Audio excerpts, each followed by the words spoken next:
Stiamo vivendo una pagina triste della nostra storia. No, scusi, avevo un po' di... Come? Giovanni, non vado al barbiere neanche io, quindi... Forse a nessun altro presidente abbiamo voluto così bene, soprattutto quando a causa del Covid l'abbiamo sentito veramente uno di noi. Il 3 febbraio sarebbe dovuto scadere il suo mandato, ma è appena stato rieletto per la seconda volta capo dello Stato. Io però avrei un grande sogno. Chiedere proprio a lui cos'è la felicità per il Presidente della Repubblica Italiana. So che sembra una missione impossibile, ma dopo essere riuscito a entrare alla NASA e aver intervistato Luca Parmitano, ormai penso che tutto sia possibile. Sono onoratissimo di incontrarti perché fino a qualche settimana fa stavi parlando col Presidente della Repubblica e adesso sei qui a chiacchierare. Incomincio a tempestare di mail l'ufficio stampa del Quirinale.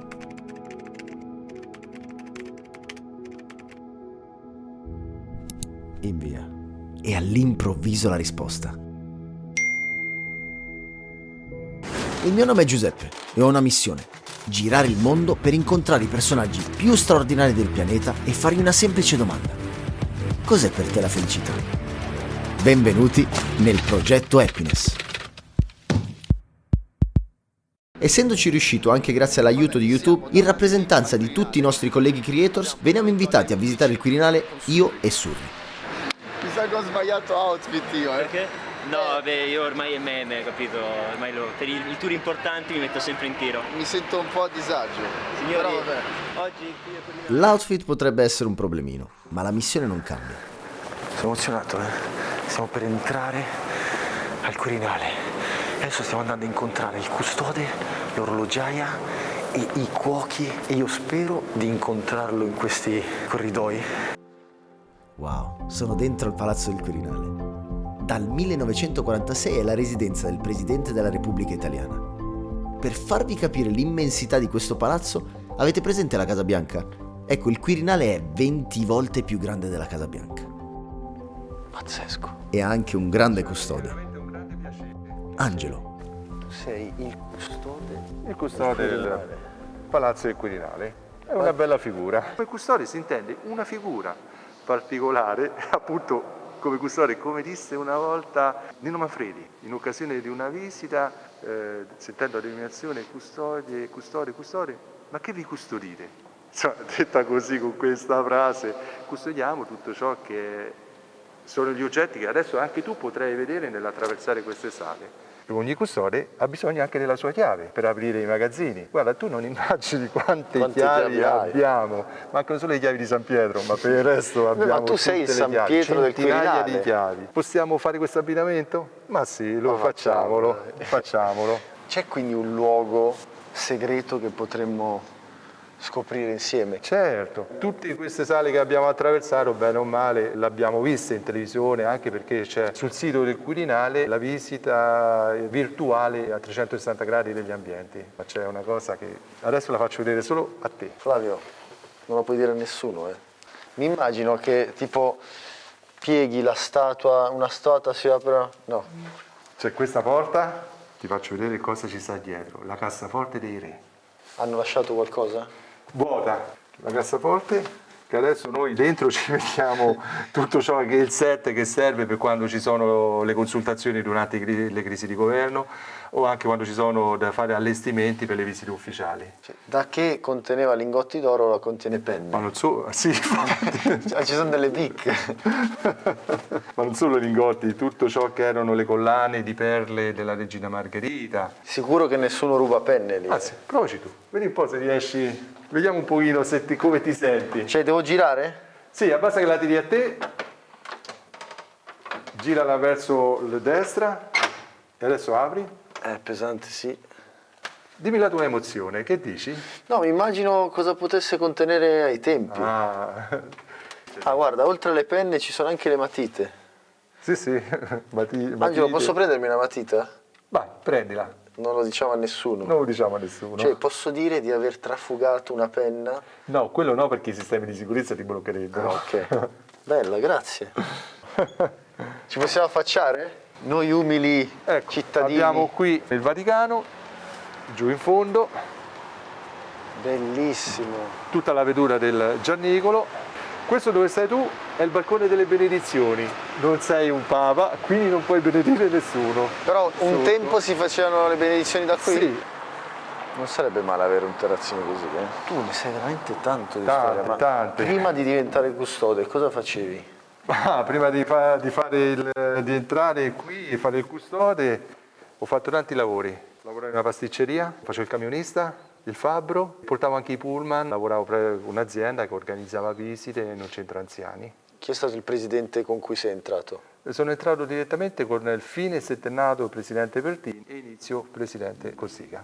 Ti ha cambiato la vita? Mi ha cambiato letteralmente la vita. Si unisce la passione per il passato, la passione per la storia, la ricerca di ciò che ha gettato le basi per avere una società come questa odierna. Tu sei orgoglioso di servire la patria attraverso il tuo lavoro? Molto, molto, molto orgoglioso. Amo anche far partecipi altre persone di quello che io sono venuto a conoscere con anni di esperienza lavorativa qui nelle sale, e quindi spero un indomani, quando andrò in pensione, di qualcuno prosegua il mio cammino, il mio percorso, la figura. Angelo lavora, vive e respira il Quirinale da più di 30 anni. Mi affascina pensare che oltre alle chiavi dovrà custodire per sempre anche storie e aneddoti legati a questo palazzo. Mazza che scena.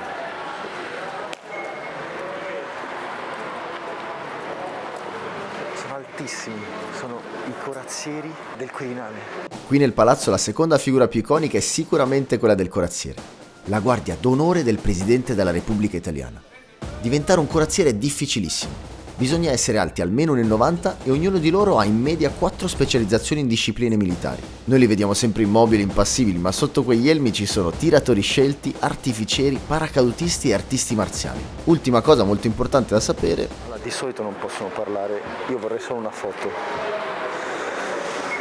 Signor corazziere, mi scusi se la disturbo, possiamo fare una foto? Solo una foto. Ah, ma quanto sei alto?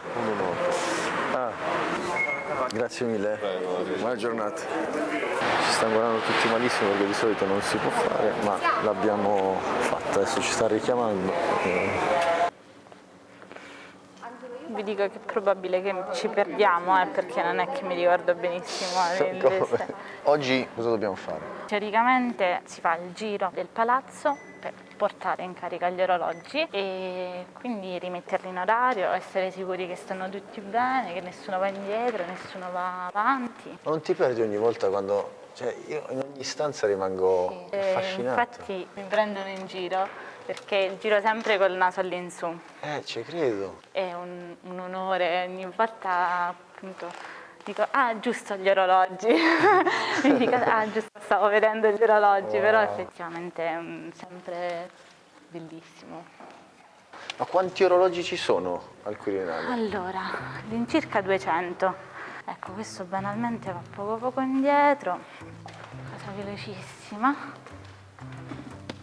Ma io non mi voglio immaginare il giorno che hai dovuto portare gli orologi all'ora legale. Infatti, 200 orologi. È stato bellissimo perché sono venuta di domenica alle 6:30, non c'era nessuno, era l'alba, c'erano dei colori bellissimi. Il Quirinale era tutto tuo. Il Quirinale era vuoto, delle stanze buie, quindi io accendevo la luce, ero lì a far girare. Vedo dei pazienti, se stanno bene, tutto bene? State bene? Andate indietro, andate avanti? Com'è? Oggi come ti senti? Qualcuno ti ha spostato? Perché naturalmente gli orologi, proprio perché hanno un'anima viva, battono, e hanno un cuore proprio, infatti il tic-tac lo vedo proprio come un pulsare. Ah, questo è l'ascensore? Questo è l'ascensore. Sembrava una porta di servizio. E invece... Wow. Questo è un bellissimo orologio con una cassa in legno bellissima. Adesso diamo anche una carica. Se ti posso aiutare in qualche modo, sono a disposizione. Se vuoi ti posso far caricare un orologio. Sei pronto? Prontissimo. Basta che infili questo qui, facendo attenzione, potresti rompere tutto. Poca pressione, ok. E girare in senso orario. Vado? Sì, dai 2 giri. Vai, inserita. Ho paura. Vai. Vado, Vai. Prende un altro. Ok, posso. Adesso parte, cammina da solo. Va da solo. Ok, cosa ho fatto? Ho dato la carica. Hai dato la carica, quindi hai dato altro tempo all'orologio per camminare. Nel senso, se non si carica l'orologio, il motore che manda avanti l'orologio finisce e va. Tu così ogni giorno dai la vita a orologi antichissimi. Esatto, che segnano l'ora da 300 anni a questa parte. Cavoli, ti riesci ancora a emozionare? Per forza. Questo è un pezzo che mi è arrivato grazie a tante persone che hanno tenuto cura di questo oggetto e io ne terrò cura per farlo arrivare ad altre persone. Questo E questa stanza la riconosco però, è lo studio del presidente. Wow. C'è la sveglietta che di solito ha sulla scrivania, che naturalmente la carica dura molto di meno rispetto agli altri orologi con delle molle più grandi. Questa è la sveglietta del presidente. Sì, che si porta sempre dietro, cioè di solito sta sempre sulla sua scrivania, ecco. Non è proprio pocket però. No. Cioè, lui se la mette in tasca. No, diciamo che la ritrova dove serve. Wow. E per te invece il tempo che cosa vuol dire? Questa è una domanda molto difficile per me, che un po' io ci combatto contro il tempo, perché sì, ho a che fare con il tempo proprio perché ne vorrei sempre tanto e vorrei sempre che non finisse. A volte lo vivo in maniera appunto ansiogena. Oddio, sta passando, oddio, i secondi stanno scorrendo e questo è il mio rapporto col tempo. Cioè, sono un po' arrabbiata del fatto che passi, però poi sto cercando, ecco, di farci pace, di farci pace. Però almeno tu hai le chiavi. Ho le chiavi, ognuno ha le chiavi del proprio tempo poi alla fine. E invece c'è un altro modo di vederlo, che tutti quanti noi abbiamo 24 ore di tempo convenzionali. Sì, convenzionali.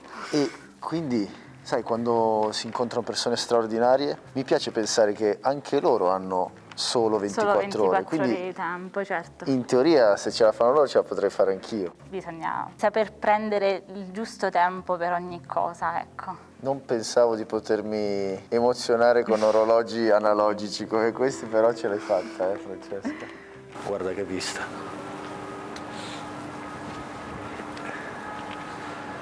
Si vede tutto, è stupendo.